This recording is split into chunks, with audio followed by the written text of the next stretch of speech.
नमस्कार बच्चों। कक्षा 10 की विज्ञान की पुस्तक में हमारा पाठ 12 विद्युत चल रहा था। तो इससे पिछली वीडियो में मैंने आपको समांतर क्रम में प्रतिरोधों का संयोजन और श्रेणी क्रम में प्रतिरोधों का संयोजन ये पिछली वीडियो में बताया था।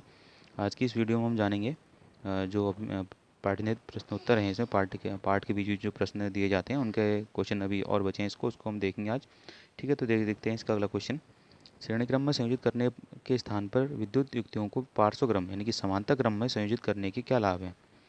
ठीक है, तो इसका उत्तर है उपकरणों को पार्श्व क्रम में जोड़ने के निम्नलिखित लाभ हैं।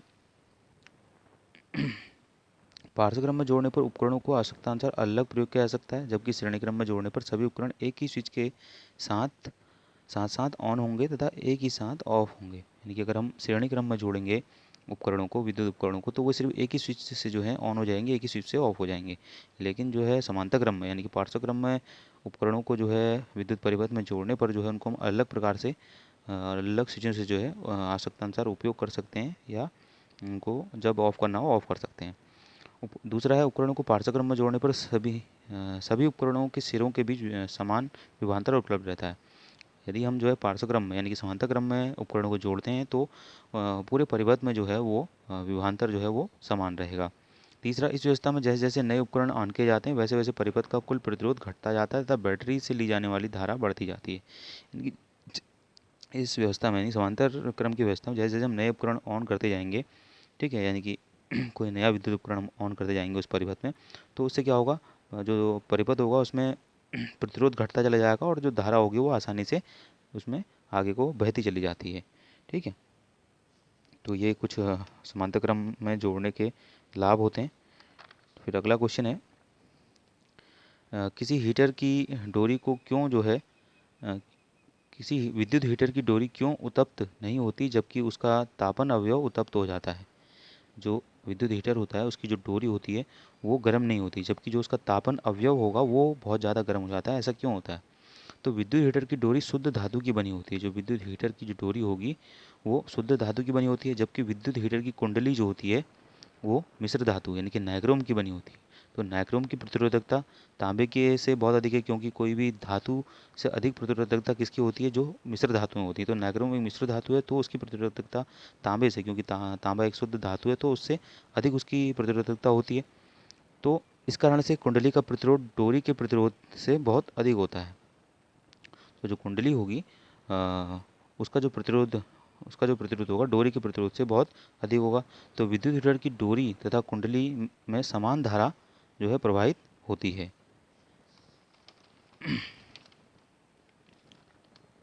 समान धारा जो प्रवाहित होगी तो उसमें क्या होगा, यानी कि इस फॉर्मूले से उसको देखेंगे हम, P equal to I square R से समान धारा के लिए किसी प्रतिरोधक में शक्ति खर्च उसके प्रतिरोध के व्युत्क्रमानुपाती होती है। यानी जो शक्ति खर्च होगी उसके प्रतिरोध की क्या होगी, वो अनुक्रमानुपाती होगी, यानी कि समानुपाती होती है। तो अतः क्या होगा, विद्युत हीटर कुंडली में डोरी की तुलना में शक्ति खर्च बहुत अधिक होगा। तो जो विद्युत हीटर की कुंडली में जो डोरी होगी, डोरी की तुलना में मतलब कुंडली में जो है डोरी की तुलना में अधिक जो है शक्ति लगेगी, यानी कि अधिक ऊर्जा खर्च होगी।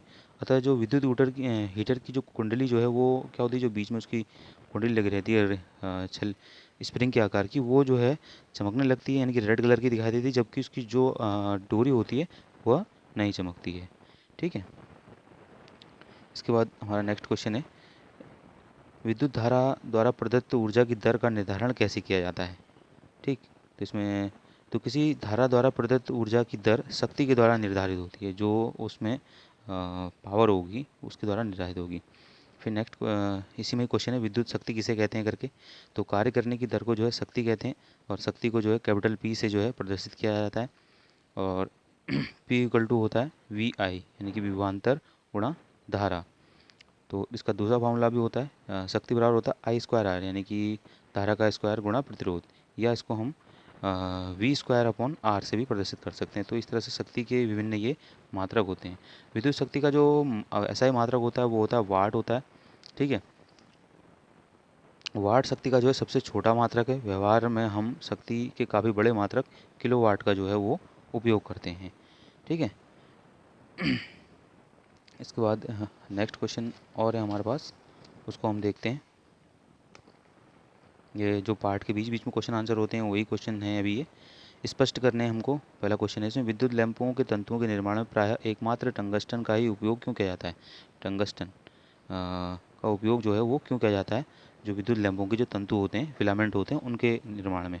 ठीक है, क्योंकि जो टंगस्टन जो होता है कि बहुत पतले तार बनाए जा सकते हैं, तथा टंगस्टन का जो गलनांक होता है अन्य धातुओं की तुलना में वो क्या होता है, बहुत अधिक होता है, इसलिए जो है विद्युत लैंपों के तंतु जो हैं इससे निर्मित किए जाते हैं।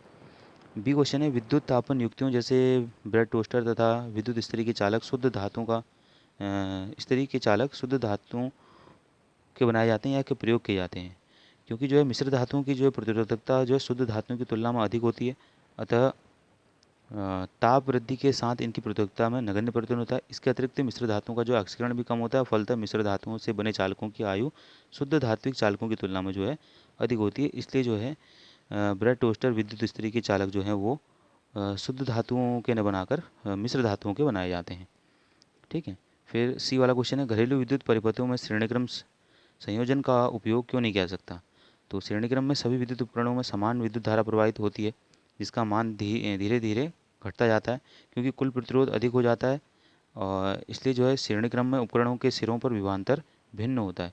तो इस कारण से जो है हम श्रेणी क्रम संयोजन में जो है घरेलू जो विद्युत परिपथ को जो है उसको हम नहीं जोड़ सकते हैं। फिर नेक्स्ट क्वेश्चन है, किसी तार का प्रतिरोध उसकी अनुप्रस्थ काट के क्षेत्रफल में परिवर्तन के साथ किस प्रकार परिवर्तित होता है? तो तार का प्रतिरोध उसके अनुप्रस्थ काट के क्षेत्रफल के व्युत्क्रमानुपाती होता है हमेशा, यानी कि आर व्युत्क्रमानुपाती 1/a जो है उसका अनुप्रस्थ क्षेत्रफल होता है। ठीक है, तो जितना अधिक क्षेत्रफल होगा उसमें उतना ही कम प्रतिरोध लगता है। ठीक है, फिर ई वाला क्वेश्चन है, विद्युत संचरण के लिए प्रायः कॉपर तथा एल्यूमिनियम के तारों का उपयोग किया जाता है। तो एल्यूमिनियम तथा कॉपर विद्युत के अच्छे चालक हैं तथा इनकी प्रतिरोधकता कम है, जिससे जब इनमें से विद्युत प्रवाहित होती है तो ऊष्मा के रूप में जो है शक्ति का ह्रास जो होता है वो बहुत कम होता है, यानी कि कम पावर में जो है अधिक ऊष्मा प्राप्त हो जाती है। ठीक है, तो इस तरह से कुछ क्वेश्चन आंसर थे जिनको आप अपनी कॉपी में नोट कर लेंगे। इसके बाद हम जो पाठ निहित प्रश्नोत्तर थे उसमें जो आंकिक प्रश्न थे और जो इसके अभ्यास में जो आंकिक प्रश्न हैं उनको हम इससे आगे वाली वीडियोज़ में करेंगे। ठीक है।